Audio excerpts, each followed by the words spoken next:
Assalamualaikum warahmatullahi wabarakatuh. Alhamdulillahi rabbil alamin. Nahmaduhu wa nasta'inuhu wa nastaghfiruh. Wa na'udzu billahi min shururi anfusina wa min sayyiati a'malina. May yahdihillahu fala mudilla lahu, may yudlilhu fala hadiya lahu. Asyhadu an la ilaha illallah wahdahu la syarika lahu. وأشهد أن محمدا عبده ورسوله اللهم صل وسلم وبارك على محمد وعلى آله وعلى أصحابه أجمعين أما بعد قال الله تعالى في كتابه الكريم أعوذ بالله من الشيطان الرجيم يا أيها الذين آمنوا اتقوا الله وقولوا قولا سديدا يصلح لكم أعمالكم ويغفر لكم ذنوبكم ومن يطع الله ورسوله فقد فاز فوزا عظيما. Jamaah Maghrib rahimakumullah. Sebagai seorang makhluk ciptaan Allah, kita semestinya berusaha untuk senantiasa memahami hakikat kita diciptakan ke dunia ini. Bahwasanya tidaklah Allah Azza wa Jalla menciptakan kita makhluk secara sia-sia. Tidaklah Allah menciptakan segala sesuatu yang ada di muka bumi ini dan juga yang ada di langit untuk tujuan yang sia-sia, apalagi untuk bermain-main.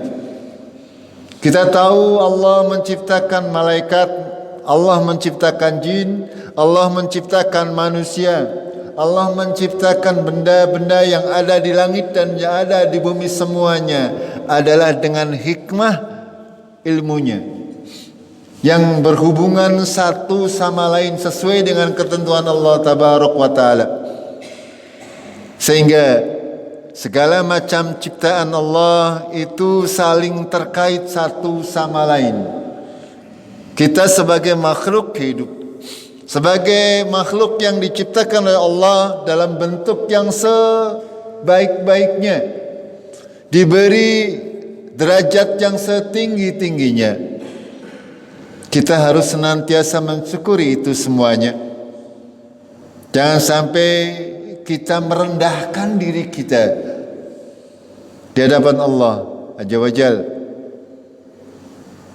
Kita semuanya harus senantiasa berusaha menjadikan diri kita manusia-manusia yang taat kepada Allah, manusia-manusia yang memahami hakikat kita diciptakan oleh Allah di dunia. Tidaklah Allah menciptakan kita kecuali untuk beribadah kepada Allah Azza wa Jalla. Semua yang kita lakukan, semua yang kita kerjakan di dunia adalah di dalam rangka mempersiapkan diri kita untuk menghadapi hari yang abadi, yaitu hari di mana kita menghadap Allah Azza wa Jalla. Sehingga marilah kita berusaha untuk mempersiapkan diri kita sebaik-baiknya di dalam menghadapi hari kematian kita. Karena memang seperti yang kita rasakan bersama-sama sekarang ini, waktu sudah sedemikian sangat-sangat cepat. Seperti sabda Rasulullah Sallallahu Alaihi Wasallam, di antara tanda-tanda hari kiamat adalah waktu berjalan sangat-sangat cepat. Kita bisa merasakannya. Ya, waktu sehari terasa sangat cepat, seminggu, sepekan terasa sangat cepat. Bahkan tahun-tahun yang berlalu semuanya berjalan dengan sedemikian cepatnya.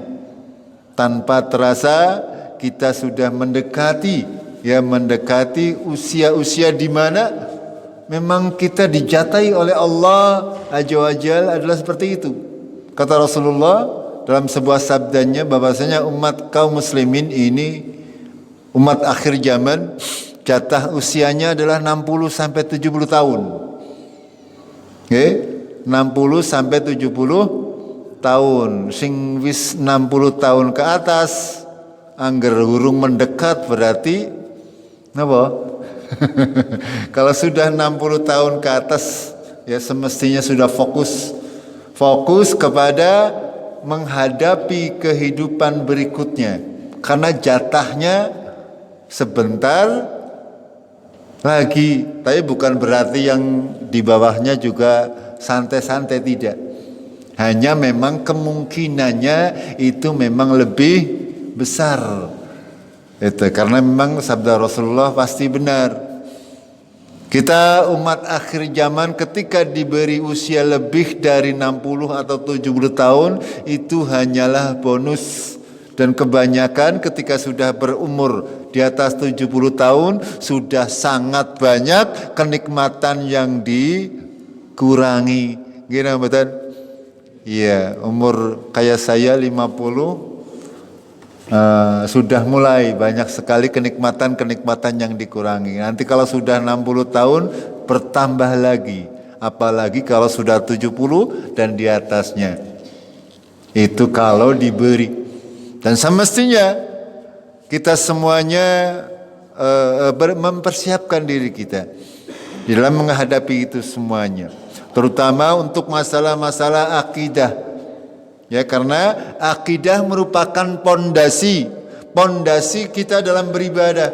Ketika akidah kita kuat, insyaallah ibadah kita semuanya akan berlandaskan dengan kekuatan keimanan yang benar, sehingga kita akan bisa istiqomah. Akan tapi ketika keyakinan kita lemah, ya, akidah kita lemah, pasti kita akan tidak punya pondasi dalam beribadah. Ibadah hanya seolah-olah menggugurkan kewajiban saja, tidak punya motivasi dalam beribadah. Untuk itu mari kita semuanya berusaha memperkaya diri kita dengan ilmu-ilmu syar'i, ilmu-ilmu syariat, ya, agar supaya apa? Agar supaya pemikiran kita seimbang. Ya, wong urip paribasane sing dipikir mung madang karo nggih paribasane. Ya, kita seimbangkan otak kita, apa-apa yang diberikan oleh Allah itu jangan hanya memikirkan dunia kawit esok ya cenggelek sing dipikir apa?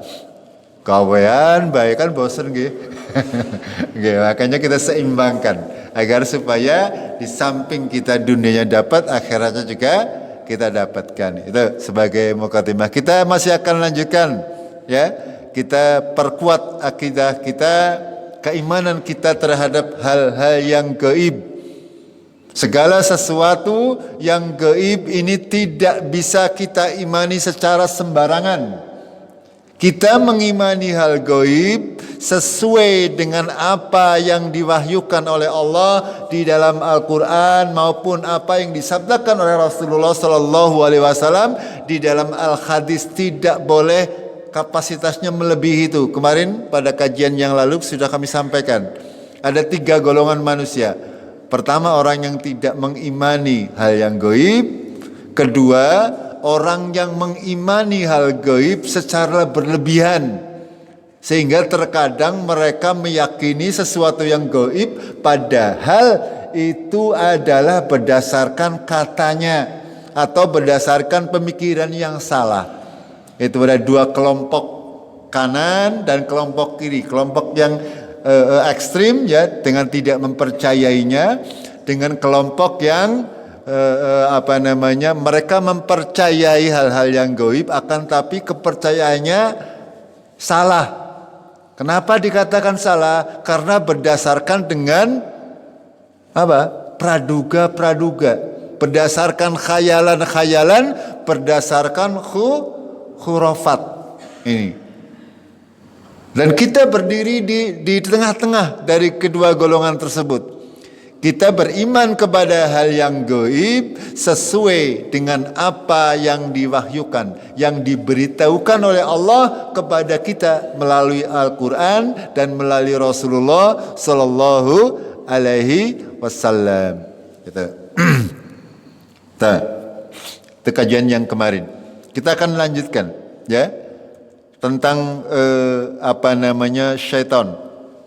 Syaitan dan iblis itu adalah bukan dari golongan malaikat, walaupun di dalam Al-Quran disebutkan dalam surat Al-Baqarah Allah beriman, "Bait qala lil malaikati isjudu ya li adama fasajadu illa iblis." Ketika Allah berfirman kepada para malaikat ya untuk bersujud kepada Nabi Adam, semuanya bersujud kecuali iblis. Bukan berarti iblis itu adalah golongan dari malaikat, karena berbeda secara fisiknya berbeda. Ya, kita sudah tahu, kita sudah pelajari bahwa malaikat itu diciptakan dari cahaya, sedangkan iblis atau jin secara umum adalah diciptakan oleh Allah dari nyala api. Sebagaimana firman Allah dalam Al-Quran, Allah berfirman, "A'udzubillahi minasyaitonir rajim, alladzina amanu yuqatiluna fi sabilillah." Orang-orang yang beriman, mereka berperang di jalan Allah. Walladzina kafaru, dan orang-orang yang kafir, yuqatiluna fi sabilit taghut, dan mereka berperang di jalan-jalan taghut. Ya. Taghut itu segala macam yang berhubungan dengan kejelekan, yang berhubungan dengan syaitan, yang berhubungan dengan selain Allah. Allah melanjutkan, "Faqatilu awliya asy-syaitan." Maka bunuhlah, perangilah wali-wali syaitan, kelompok-kelompok syaitan. Allah memerintahkan demikian, ya.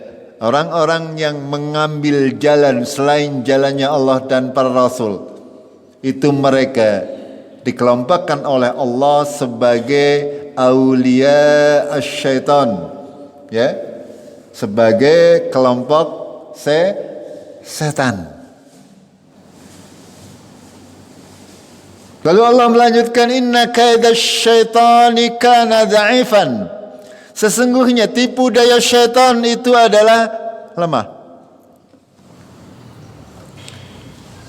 Ini menandakan bahwasanya secara bahasa, ya, para ulama mendefinisikan yang namanya syaitan adalah mempunyai arti yang jauh dari rahmat Allah. Orang yang sombong dan congkak, orang yang tidak mempunyai harapan untuk mendapatkan kebaikan makhluk, ya. Itu bisa dari kalangan jin maupun bisa dari kalangan manusia. Tetapi kalau malaikat tidak ada yang menjadi syaitan, okay? Karena malaikat diciptakan oleh Allah, semuanya tunduk patuh kepada perintah Allah. Itu. Semuanya tunduk patuh kepada Allah, tidak seperti jin dan manusia. Mereka diberi pilihan oleh Allah. Diberi pilihan untuk mengambil hidayah atau tidak mengambil hidayah. Allah memberikan penjelasan kepada kita semuanya, jin dan manusia. Sudah terang jalannya. Barang siapa mengikuti Allah, dia akan selamat. Barang siapa tidak mengikuti Allah, dia tidak akan selamat. Sudah sangat jelas. Pilihannya ada pada kita semuanya. Mau mengambil jalan keselamatan atau mau mengambil jalan kesesatan, itu semuanya tergantung dari diri kita masing-masing. Allah tidak pernah memaksa panjenengan semuanya untuk datang ke masjid solat tiap hari. Tidak pernah memaksa. Panjenengan tidak solat pun Allah tidak menjadi tidak menjadi orang sugih misalnya. Atau Allah menjadi hina karena tidak ada yang menyembah. Tidak, sama sekali. Ya, bahkan Allah tidak peduli panjenengan itu mau solat atau tidak. Secara kasarnya seperti itu. Karena memang Allah tidak butuh dengan hamba. Tidak butuh. Yang butuh itu kita. Kita membutuhkan untuk dekat kepada Allah Azza wa Jal. Karena apa? Karena kita memang sangat tergantung kepada Allah. Kita hidup di dunia yang apa namanya? Sangat banyak dari kehidupan di dunia ini yang kita tidak tahu. Gimana betul? Iya, sangat banyak hal-hal yang benar-benar kita tidak tahu. Bahkan hal-hal yang berhubungan dengan diri kita, dengan tubuh kita saja, kita tidak tahu. Ini yang harus kita sadari. Kita ini makhluk yang sangat-sangat lemah. Saya sering sampaikan, panjenengan punya ruh, punya nyawa. Ya, akan tetapi manggone nengendi mboten ngertos. Bentuknya seperti apa? Ya, tidak juga tahu. Dahulu sebelum panjenengan lahir, nyawa panjenengan, ruh panjenengan berada di mana? Panjenengan juga tidak pernah tahu. Ketika sudah mati mau ditempatkan di mana juga tidak tahu. Ini semuanya serba misteri. Untuk itu sudah menjadi kewajiban kita untuk senantiasa berusaha memahami hakikat kehidupan kita, hakikat musuh kita, yaitu dari golongan jin, syaitan dari golongan jin. Karena memang mereka berusaha sekuat tenaga untuk menyesatkan. Ya. Kelompok bala tentara iblis laknatullah, mereka telah bersumpah kepada Allah, sungguh akan berusaha menyesatkan anak keturunan Adam, sehingga tidak banyak dari manusia yang bersyukur kepada Allah Azza wa Jalla.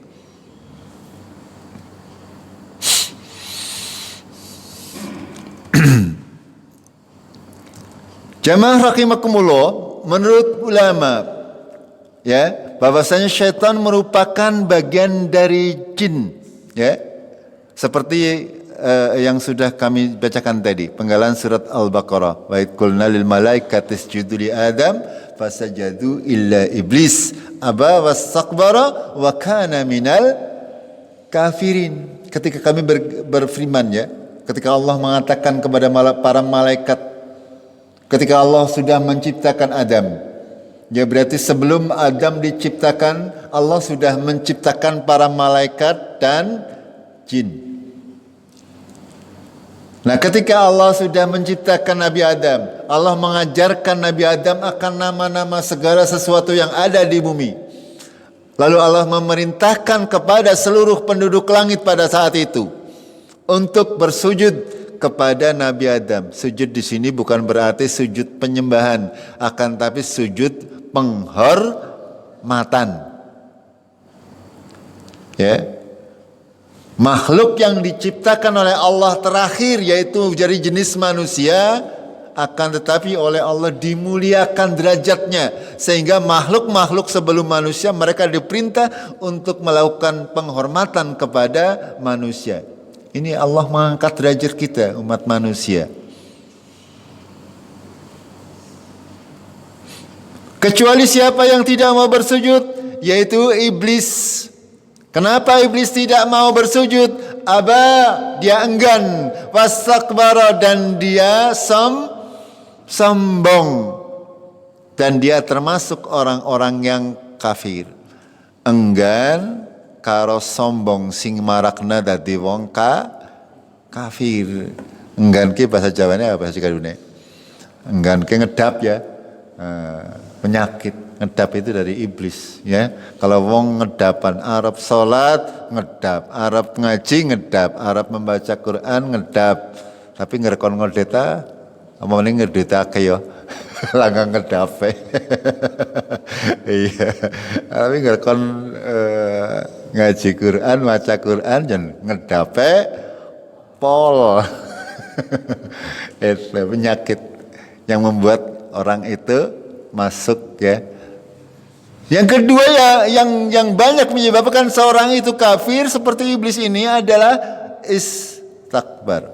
Ya, sombong. Sombong dalam arti merasa dirinya lebih baik, merasa dirinya lebih pintar, merasa dirinya sudah cukup ilmu. Ya, sehingga sudah tidak mau ngaji lagi, atau sudah tidak mau beribadah lagi. Lanyong tah cukup sholat di rumah saja pahalanya kakean wis. Ya, sehingga dikasih 25 atau 27 orang gelem. Ya, kepenginnya lanyong si JBW cukup, insya Allah melebung surga. Ini sombong namanya. Ya, diberi kemudahan oleh Allah Azza wa Jal, hanya dengan dimudahkan pahalanya, tapi merasa sombong. Merasa tidak membutuhkan pahala sehingga tidak mau. Ya, disuruh ngaji sama sejarah, kok ngapa ya? Orang penting ya. Sing penting toli duit. Nih, sama seperti iblis ini. Dua penyakit, aba wastakbaro. Enggan dan sombong, merasa dirinya lebih pintar, merasa dirinya lebih baik, merasa dirinya lebih, ini yang menjadikan kita menolak kebenaran. Ya, menolak kebenaran. Walaupun yang dikatakan orang itu benar, akan tapi ketika yang mengatakan orang yang di bawah mereka, itu biasanya orang tidak mau menerima. Walaupun benar angger rakyat sing ngomong, ya, pemimpinnya orang gelem nampak, itu biasa. Kenapa? Karena kesombongan.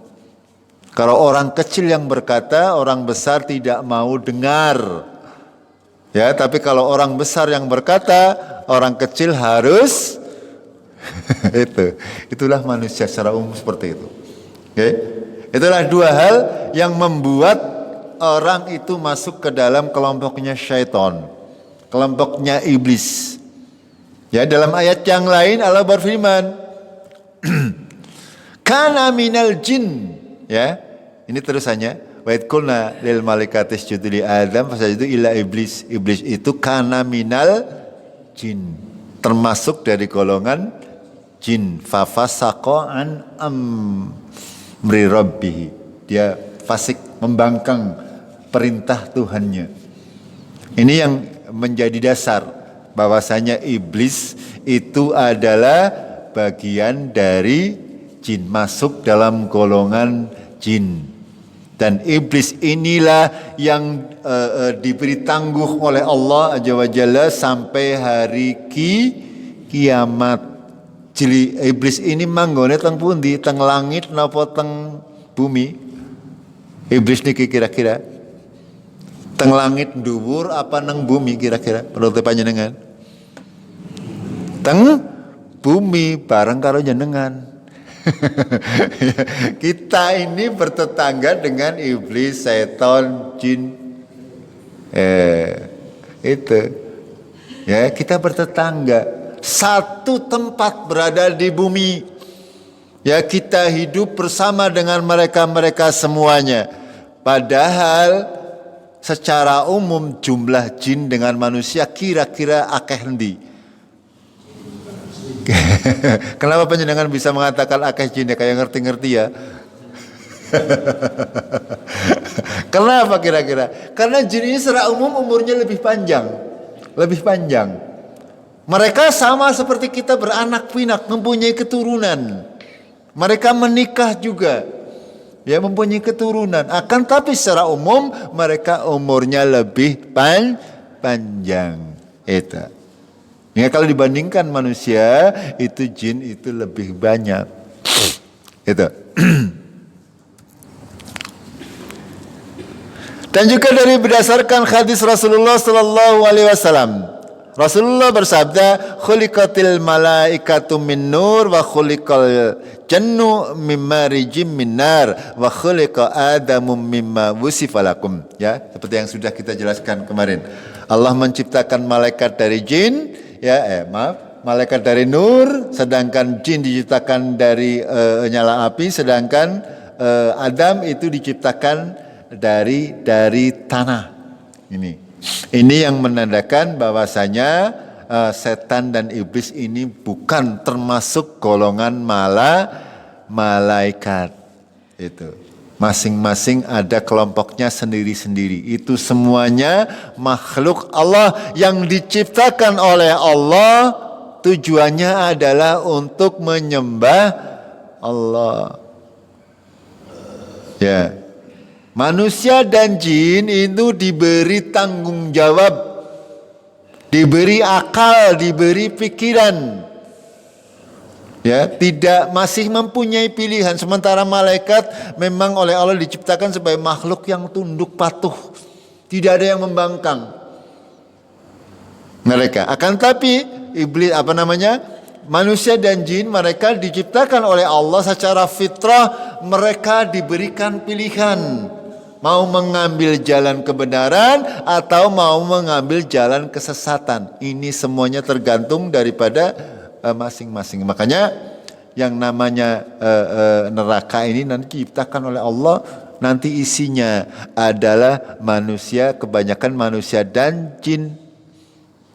Karena mereka dalam surat Al-A'raf kemarin yang sudah kami bacakan, yang mereka punya hati tapi tidak berusaha memahami, punya mata tidak berusaha untuk melihat, punya kuping tetapi tidak berusaha untuk mendengar ayat-ayat Allah dibacakan, untuk memahami agama ini.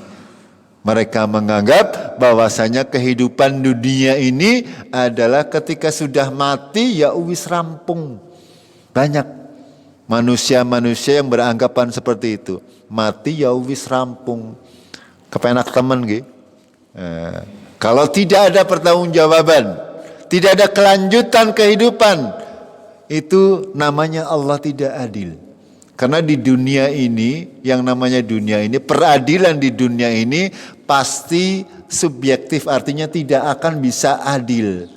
Ya contoh panjenengan sekarang ini, ya sing lagi manan rame kasusnya, siapa?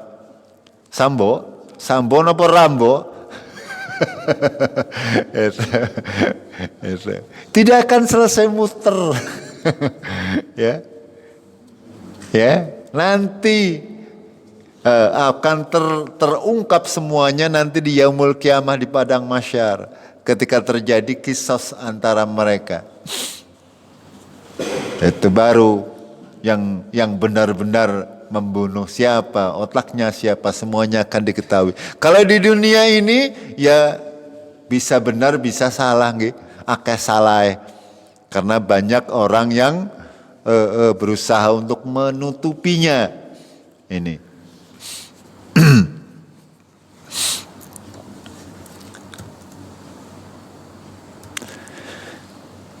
Jadi yang namanya syaitan secara umum adalah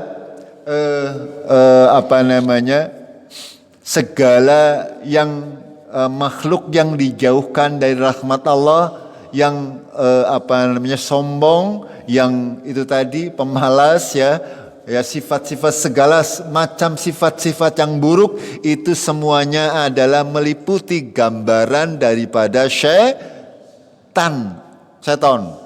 Ya, makanya Allah memperingatkan, ya.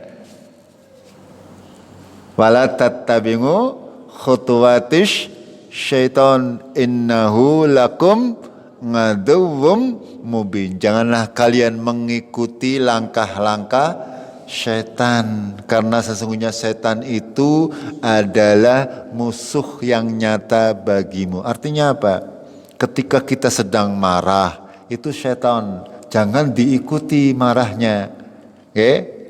Itu kita menghindarkan dari kemarahan, berpikir secara jernih, ikuti petunjuk Rasulullah. Angger marah kon ngapa? Wudu lalu sholat. Itu contohnya. Ya, angger marah, baik itu marah dengan teman, marah dengan suami atau istri, jangan diteruskan. Itu. Ini semuanya adalah khutuwatish syaiton, langkah-langkah syaiton. Ini. Jangan diikuti.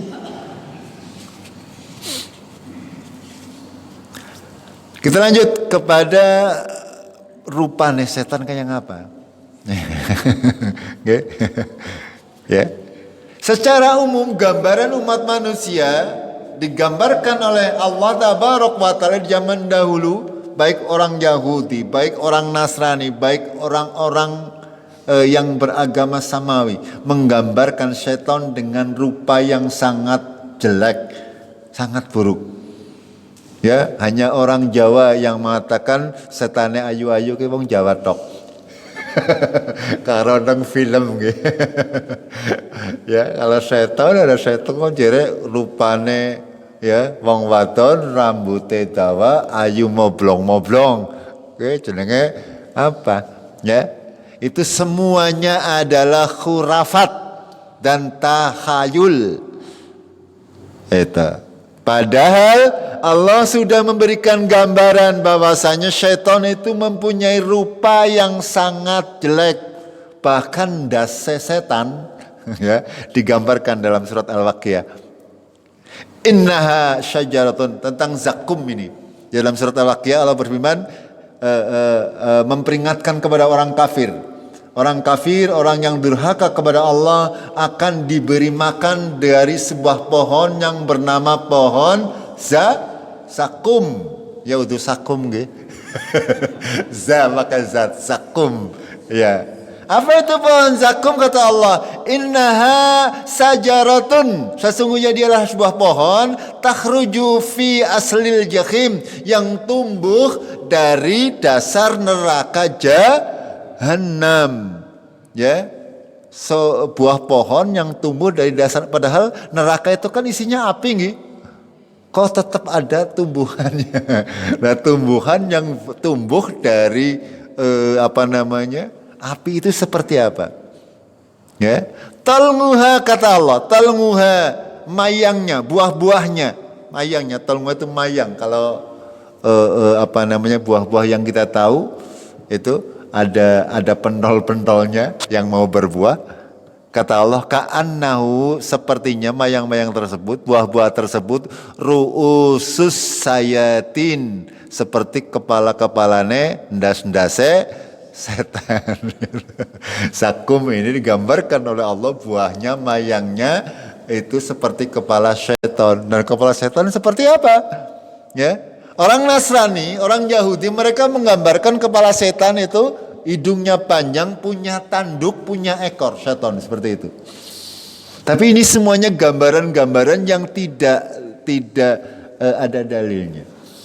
Hanya memang disebutkan bahwasanya dalam Al-Quran maupun Al-Hadis, ya, bentuk setan itu sangat-sangat buruk.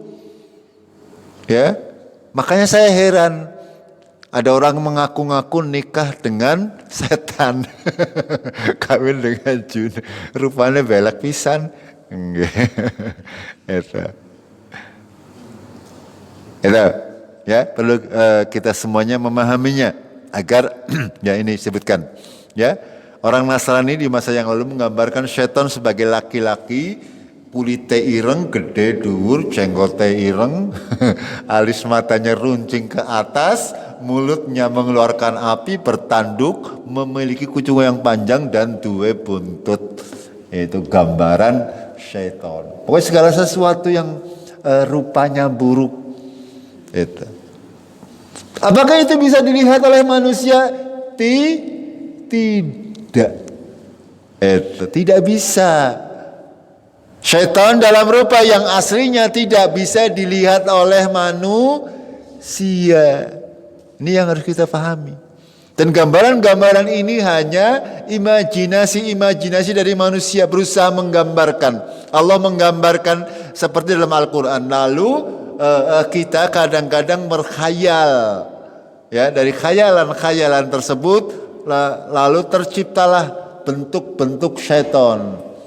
Sing cilik jenenge tuyul, ya, sing gigire bolong jenenge kunti, sing brewokan jenenge gendruwo. Ini adalah khayalan, gitu nggih? Ini khayalan semuanya. Tidak ada. Itu bentuk aslinya seperti apa? Wallahu a'lam. Hanya digambarkan sangat jelek. Itu. Setan jin itu tidak akan bisa terlihat dalam bentuk aslinya. Kalaupun dia menampakkan kepada manusia itu dalam rupa bentuk seperti binatang ataupun dalam bentuk orang, ya, bentuk manusia biasa. Ya, dari lagi kumpul-kumpul di sini barangkali di sana ada jine. Tapi bentuk orang biasa, ada orang itu tidak akan nakuti itu. Atau dalam di pasar, ya. Di pasar ada bercampur sekian banyak orang. Mungkin di antara mereka ada bentuk manusia yang jin yang menyerupai manusia. Itu bisa saja terjadi. Itu.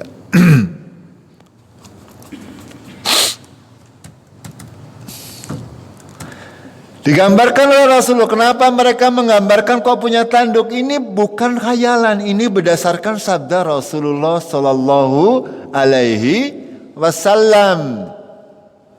Ya, kalau urusan gaib, apalagi ini, karena kita tidak bisa melihat jin, syaitan. Ya, kalau mau menggambarkan ya harus berdasarkan dalil. Rasulullah bersabda dari Ibnu Umar, la takharrau bisolatikum tulu'a syamsi wala ghurubaha. Janganlah kalian mengerjakan solat pada saat matahari tenggelam dan pada saat terbit. Fa innaha tatlungu bi qarba syaitan. Ya, sesungguhnya saat itu saat di mana tanduk syaitan itu muncul. Maka itu diharamkan bagi kita. Kita salat ketika pas matahari tenggelam. Itu tidak diharamkan sholat pas matahari tenggelam, itu kita haram untuk sholat. Begitu juga pas lagi terbit, ya, itu harus sebelum atau sesudahnya kita boleh sholat. Ya, makanya sholat maghrib itu ketika memang sudah matahari tenggelam, itu. Karena kata Rasulullah, waktu-waktu tersebut adalah waktu munculnya dua tanduk syaitan. Makanya di sini Allah memberikan sedikit gambaran bahwasanya syaitan itu dua tanduk sungguh itu. Dan juga dalam hadis yang lain Rasul bersabda, idza talaha hajibus syams fad'a salata hatta tabruj, ya. Fa idza ghaba hajibus syams fad'a salata hatta taghiba wa la tahayyanu bis salatikum tulu'a syamsi wa la ghurubaha fa innaha tatlungu baina qarbas syaitan. Ini hampir sama maknanya, ya. Jika matahari mulai terbit, maka tinggalkanlah sholat sampai terang, sampai benar-benar. Makanya untuk waktu duha, ya, itu kata Rasulullah ketika matahari sudah ada kira-kira sekilan jaraknya, ya, untuk menghindari kita melakukan sholat duha itu atau sholat-sholat sunnah yang lain pas matahari sedang terbit, itu sampai benar-benar terang. Begitu juga ketika matahari mulai tenggelam, tinggalkanlah salat sampai benar-benar hilang. Ya. Itu. Ketika pas masuk malam itu kita tidak boleh melakukan salat. Dan janganlah kalian bersengaja mengerjakan salat ketika matahari terbit dan tenggelam, karena matahari terbit pada dua tanduk syaitan. Ini semuanya hal-hal gaib yang hanya boleh kita imani ketika ada dalil. Itu pun syaratnya dalilnya harus sahih. Okay? Karena banyak terkait hal-hal gaib ini, ya, terkait hal gaib banyak hadis-hadis yang palsu. Itu contoh misalnya ketika orang meninggal dunia arwahnya belum menghadap Allah selama 40 hari misalnya. Ya ketika ditelusuri ternyata itu berasal dari omongan-omongan yang dipercaya sebagai hadis, padahal tidak ada asal usulnya. Ini ya asal moni bahasa Arab ngomong hadis jebulane utuh hadis. Ini termasuk pekerjaannya syaitan. Nih ya.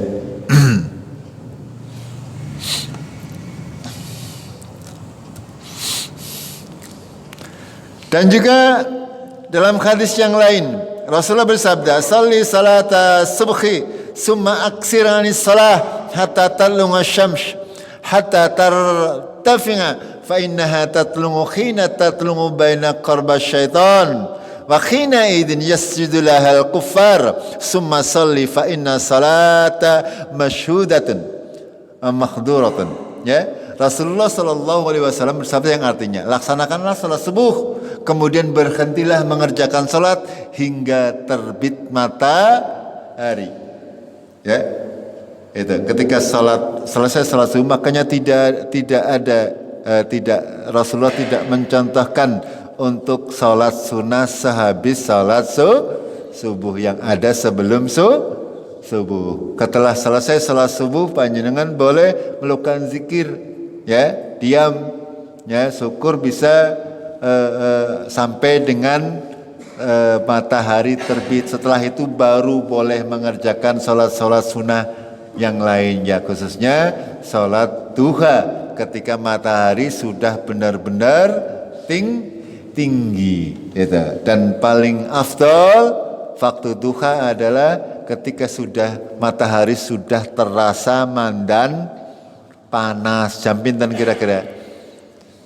Jam 10-an nggih. Itu ngerjam sanga kan isi anget, jam 8 isi seger. Ngawis jam 10 setengah 11 wis semelet. Nah itu waktu afdal duha kalau panjenengan mau mencari waktu yang afdal. Itu ya, dari waktu duha adalah sekitar jam 10, setengah 11 sampai jam 11 sampai menjelang salat duhur.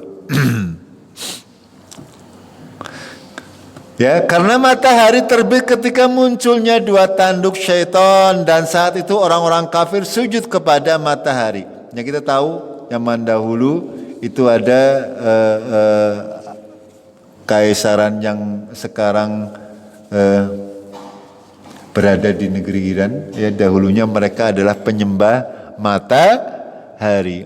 Ya, sekarang ini masih ada. Ya, masih ada agama yang menyembah matahari. Ya, berada di Jepang, ya. Itu agamanya agama Shinto. Itu penyembah matahari. Biarkan mereka dengan kepercayaannya. Ya.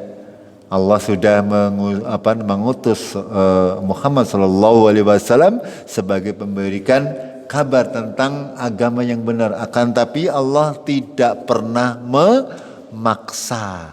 Itu. Mereka percaya seperti itu, ya silakan saja. Tapi aja melu. Itu. Ya, lalu Rasulullah melanjutkan, kemudian setelah itu salatlah, karena salat ketika itu disaksikan.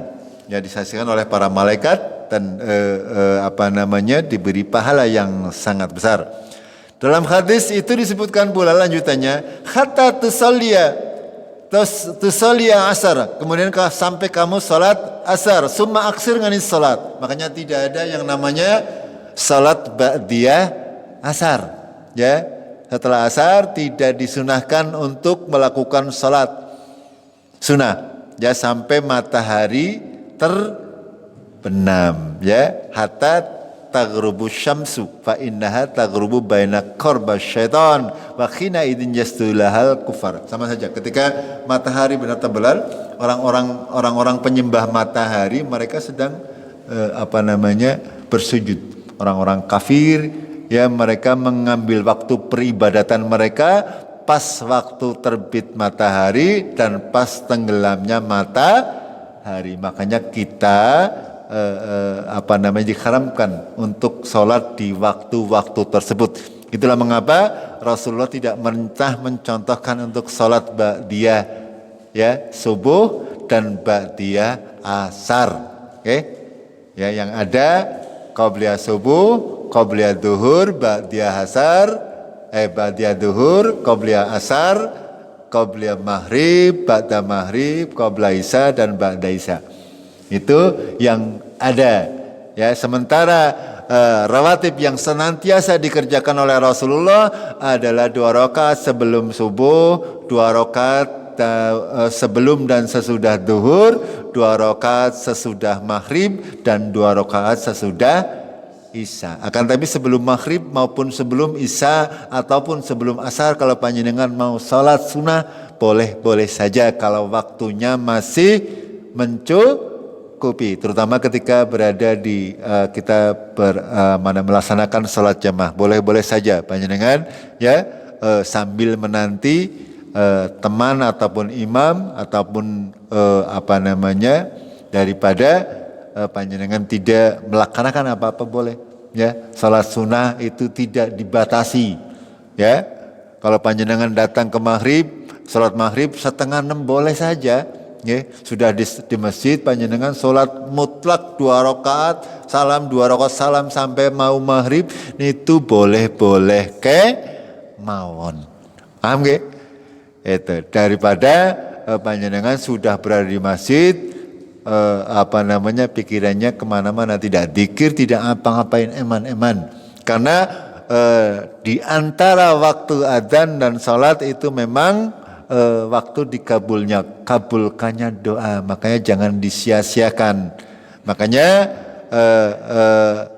Rasulullah SAW senantiasa membuat waktu yang lumayan panjang antara azan dan iqamat, jangan terlalu pendek. Ini hikmah daripada semua yang diajarkan oleh Rasulullah untuk kita kerjakan sebaik-baiknya. Sampai di sini dulu, nggih. Kita lanjutkan di kajiannya akan datang. Kita akhiri dengan kafaratul majlis. Subhanakallahumma bihamdik, asyhadu an la ilaha illa anta astaghfiruka wa atubu ilaik. Assalamualaikum warahmatullahi wabarakatuh.